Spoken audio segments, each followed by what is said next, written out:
Dive into the forefront of thought exploration, where we unravel the dynamic relation between thought and reality. Explore insights on how the science of imagery shapes individual and collective identities and redefines the benchmarks for a brighter, peaceful future. Welcome to the Science of Imagery. Welcome to the Science of Imagery podcast, where we study our ability to shape life with our thought. My name is Wyatt. I'm here with my co-host Ediam, and this is the second episode of the Science of Imagery podcast. In the first episode, we did a brief overview of what the science of imagery is. We shared some personal experiences and went on a couple little explorations and made some discoveries with each other. One concept that we mentioned quite a lot was the speed of thought. And we said that we were going to do a podcast talking about the speed of thought. We mentioned some particular things, that the ability to create living images is a direct result of one's speed of thinking. And it's our goal today in this podcast to explore what is the speed of thought.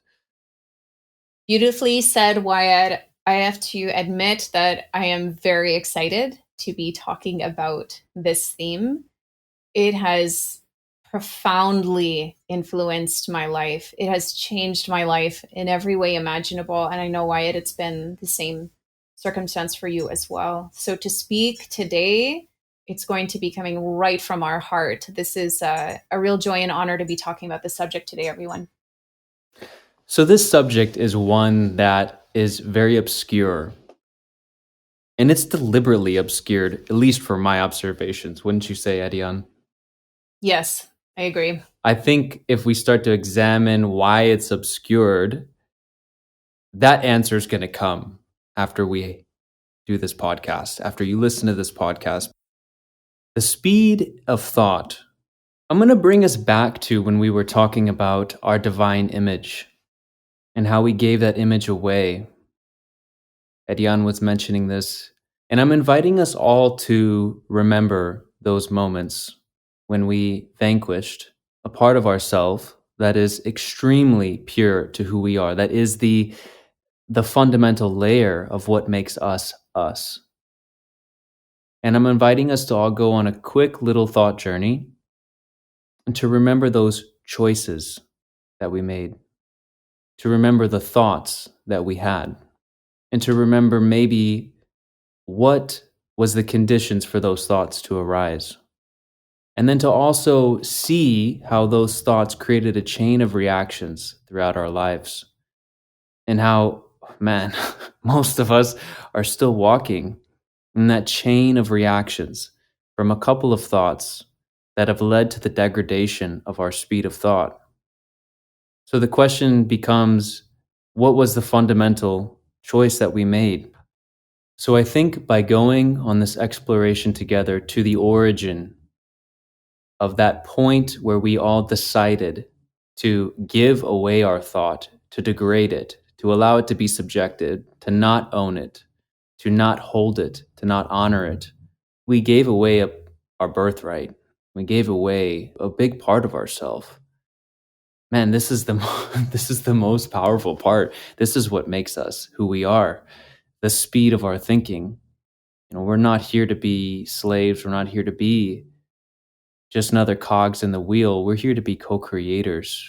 We are man of pristine, pure origins. We are here to co-create. And how do we create?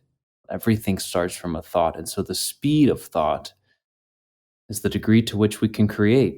I love the table that you're setting here for us, Wyatt, because what you're pointing at here without saying it directly is the closer we get to the original design and intent of our thought, the closer we get to the purity of our thought, the faster it will become. So if we could just stay with that for a moment, if we could sit with that for a moment, everybody. The closer we get to the thought's original design, to its pure and whole expression, the faster this thought will be. And so someone might say to us, what do you mean by faster. What do you mean by speed? Yeah, right. Let's discuss this here. So think about your life. Think about all the different kinds of conversations you've had with all different kinds of people. In my lifetime, I've been around such a diverse amount of people, and I love doing that from a very young age. And I still have that to this day, making friends with people that think differently, a big diversified group of people. I notice that my thought functions differently depending on the different types of groups of people that I'm with. I also notice that my thought functions differently depending on what I'm feeding into.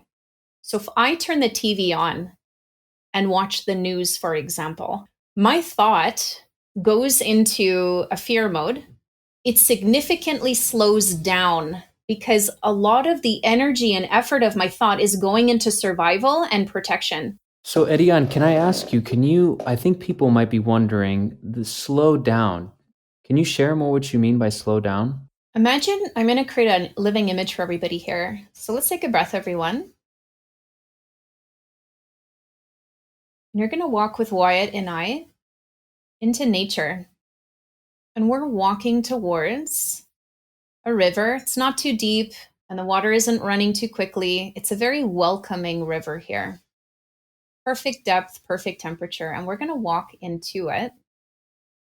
And this water is so clean and pure. It is pure, it's pristine, it's clean. It's so clean that we could drink out of it. And we know that it is safe to drink and it's going to nourish us and hydrate us.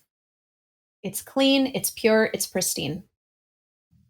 Okay, and now we're going to get out of this river and we're going to take a couple steps now to a neighboring stream, a neighboring river close by. And this river is very murky. It's actually quite polluted. It's so polluted and it has a lot of garbage in it. It's very uninviting. In fact, it's quite toxic. It's very abandoned and no part of us wants to go in there. No part of us wants to put our body in that water. I'm going to compare, everyone, our thought streams with these two rivers. One is very pure and it's clean and it is flowing. It flows with ease and grace. It's very uplifting. It's purifying. That is very different from the neighboring river that's quite polluted. The water is flowing very differently. The water doesn't have the same intelligence, everyone. What kind of it? Let's look at the intelligence now of these two rivers. One river is flowing with ease and grace. It's fulfilling its destiny with ease and grace. Whereas if we look at the reality of the other one, it's bogged. It's distorted. It's struggling. It's lethargic. It can't be its free flowing pure expression because the majority of its effort is going into cleaning itself. And so this is precisely the same thing that's happening with our thought, everyone. And that's the example I gave when I go and look at a very scary news feed or news channel, for example. My thought has to go into, a lot of my thoughts' effort has to go into survival. That's a lot of effort. That's a lot of energy that's going into my thought trying to brace and hold itself and make sense of a situation, where I can put my thought into something that really reflects a wholesome, clear, and pristine truth. My effort is now going into engaging with that image of truth and that image of purity, connecting with it, relating to it, embodying it. I love your example, Edian. Is it safe to say, from what I'm hearing from you, that if our thought stream is like that dirty river, and you said that it's spending all this time cleaning itself, is it safe to say that because it's spending time cleaning itself, it's unable to witness? Can we at least say a reduced amount of information because it's not open, it doesn't have excesses of resources? Yeah. 100%. Yeah. The speed of thought accelerates when we are able to effectively process information clearly, and when we're also able to dissolve our distractions. It is not this hamster wheel. Someone might say, well, I think already so much and there's so many things already I have to think about in the day. That's distraction. That's not what we're talking about here. And so now I'm going to talk about the bigger perspective. I can see the bigger perspective on any situation if I am relaxed, if I'm present, if I'm away from distraction. I can see the bigger picture. I can process information a lot more effectively. I can feel solid and good with my decisions and choices. If I'm feeding into that dirty river, for example, if I'm feeding into these scary news reports on the television or my laptop screen, my perspective begins to narrow because the energy of my thought has to go into coping and into bracing, even protecting, trying to find solutions. It goes into a coping and solution finding space. And that's an enormous amount of energy and effort. I know people have lived their whole lives like this. And I also went through and still find myself going in and out of this. We follow other ways of thinking and being and doing, even if it doesn't fully align with us. It's hard to know what aligns with us when we're coping and when we're putting so much energy into bracing ourselves and into distraction. So just imagine a life here where we, the people, are able to relax in our body and deeply relax with our thought process and allow ourselves to really be still and present. Allow ourselves to see the bigger picture. Allow ourselves to look over to that clean running river and simply be with it and be informed by it. Not go over and analyze it and dissect it and put it in a scientific lab. I'm talking about just going over to that clear running river and simply being with it and allowing it to inform us, treating it like a living, breathing being because it is. What a brilliant share, Edion. You're making me think about what does a harmonious, we've been giving a lot of examples of what speed of thought is not. What does a harmonious speed of thought look like? And what does it reflect? What is it similar to? Edion, I know you had a share about this regarding our thought and creator's thought. I think it would be a good time to tell the people. The closer we get to the original design of our thought, the closer we get to that, the faster it speeds up. That pure, clear, crystal clean river that I'm talking about. The design that was there for us in the very beginning, before all of the programming, all of the distortion, all of the distraction. I think it's brilliant. I think it's excellent.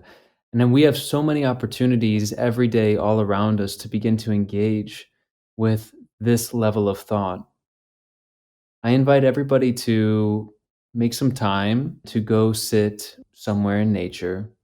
Make sure you're alone. Observe nature. And you've heard so many people say that. Well, I'm inviting you to do this with another objective. Have this in your mind, have this in your heart, that what you're seeing is a reflection of a thought, how a thought can work. Just witness that. Gosh, there's so many mantras out there, man. Maybe we could just hold this one for a couple of minutes, make some observations, and then go on about your day. And then I'm going to invite you. This is the only time I'm going to invite you to ever go into a city, dear friends, because let's stay breathing the clean air, I'm going to invite you to go into a city and go into the busiest part that you can find. Do the same exercise and realize that what you're seeing is a thought. We don't want to excessively analyze all these things in our life, but let's take a moment to put our skills of rationality to use. We can consider and compare those two thoughts. On the one hand, we have a thought that is capable of autogenesis. It completely can renew itself no matter the circumstance. On the other, we have a thought that's continually degrading itself and has to be rebuilt over and over and over again. On the other hand, we have a thought that supports diversity, welcomes opposing opinions, views, It is syntropy, it is harmony. Now to step back and see everything first comes from a thought. That city came from a thought. Maybe not the thought of one man, maybe the thought of many men. But all those men and those women together creating a city and still creating the city, still actively participating in it, are devoting themselves to a particular thought and a particular way of thinking. And the old grandmother who's living out in a cabin in the woods is devoting her way of thinking to something completely different.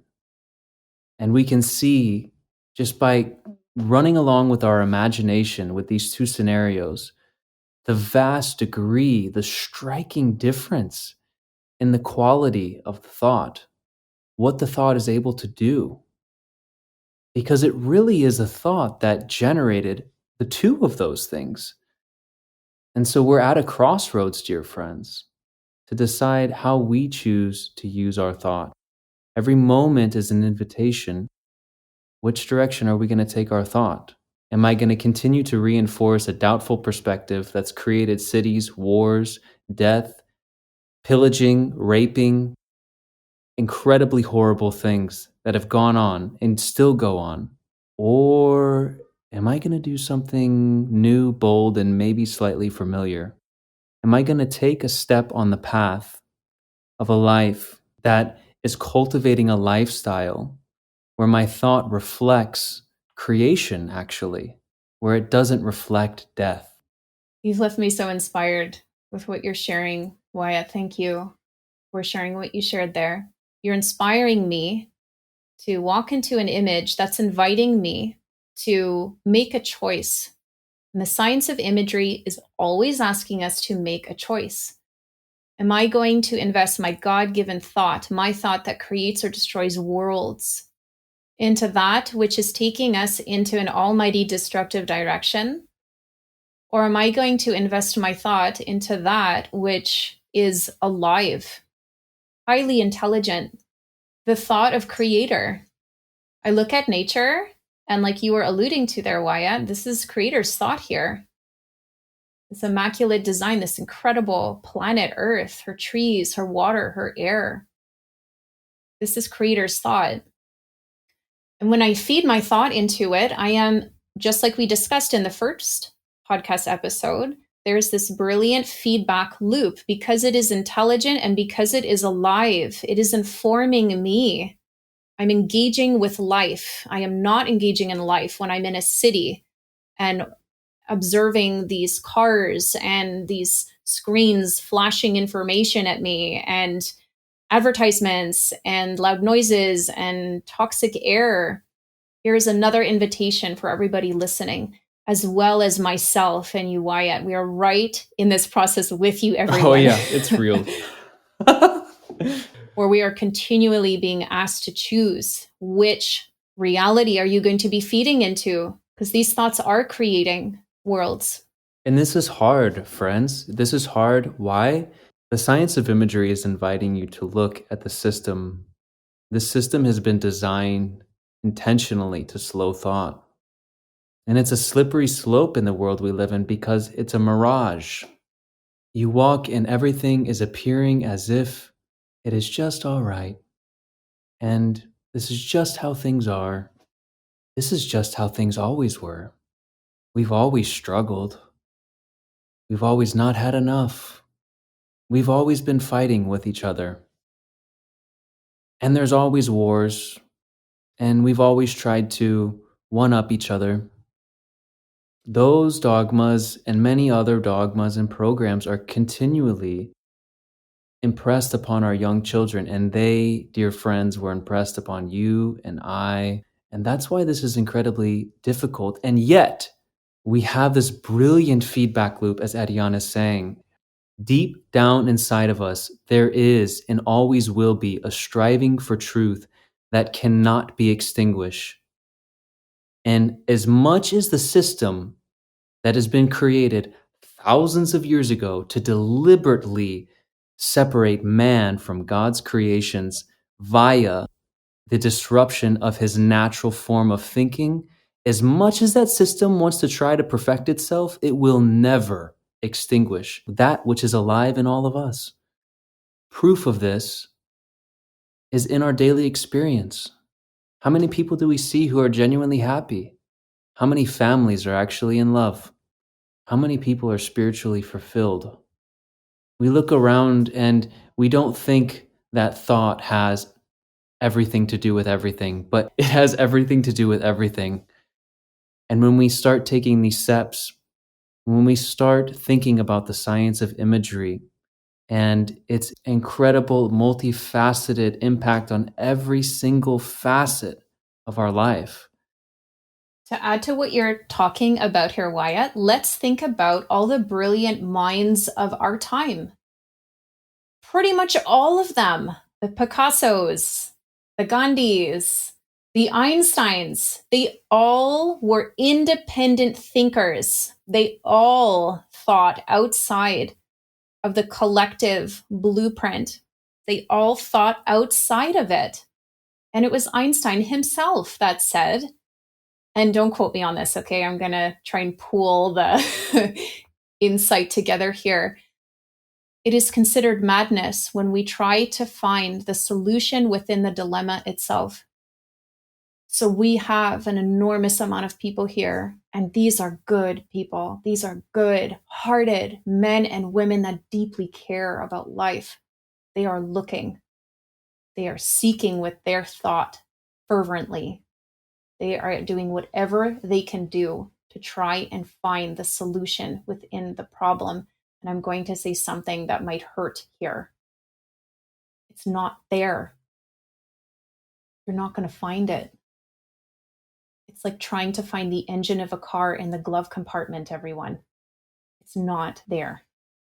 It's going to take walking away from that polluted river stream and walking towards the other stream and taking our God-given thought and putting it into something that truly reflects its original intent and its original design. And someone might say, how am I supposed to do that? I've been thinking this way this whole time, and I've organized my life according to how I think and how I structure things. I'm going to be like my mentor 15 years ago. How's it working for you? How's it working, everyone? I'm not sarcastic. I'm being a very loving woman here when I ask that question. We've got to look at the reality of this situation. The solution is outside of that murky, muddy river that's desperately trying to clean itself. The solution is in taking a step aside and deeply relaxing. And Wyatt, I think it's important now to talk about relaxation, distraction, and focus. Thank you for the invitation, Edion. To continue on with your thought, you're speaking about how do we step away from that polluted river? Well, I think the first thing to establish is that you're unhappy. I'm unhappy. Why is that important to establish? It's important to establish because from that point, like Edion was saying, the solution is not in the problem. So it's not a dead end that you're unhappy, that I'm unhappy.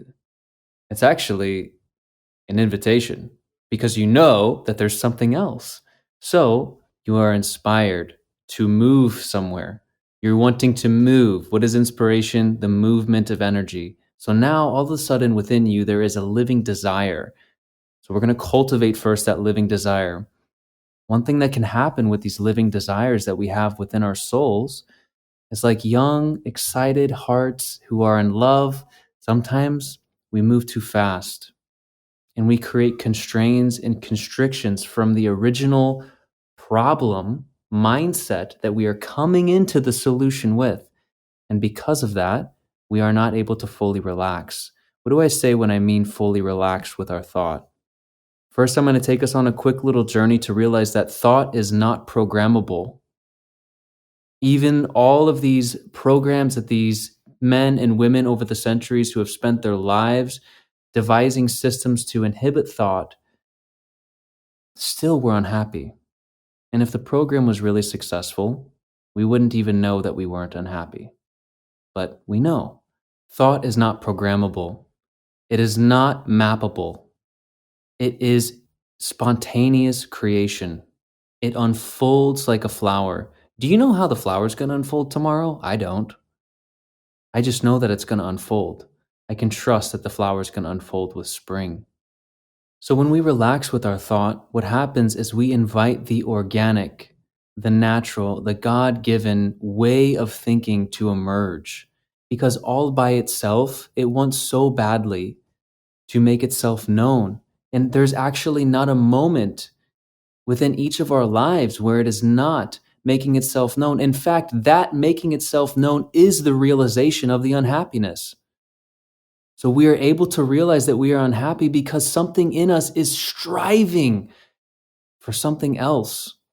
And through that striving, we have to learn to relax with that and trust it. And in a mind where we're going to try to fixate and map out and program and any other word that means confinement, our thought is not going to be able to operate at the speed that it needs to, at the efficiency that it needs to. We cannot see the origins of the dilemmas when we are so distracted, when we are in fear, when our thought is so preoccupied in survival and coping and analyzing. Taking a step back, breathing and relaxing, and letting yourself be informed by the natural world, by reality. When we think we're striving and doing this alone, we cut off that feedback loop, everyone. We cut off that engagement, that relation, that communication between ourselves and life, reality. Reality is also intelligent and alive. When we treat it that way, we can find the solutions. We have to step out of the chronic distraction of our thought, out of the inflammation of our resistance to be loved and held and supported by life.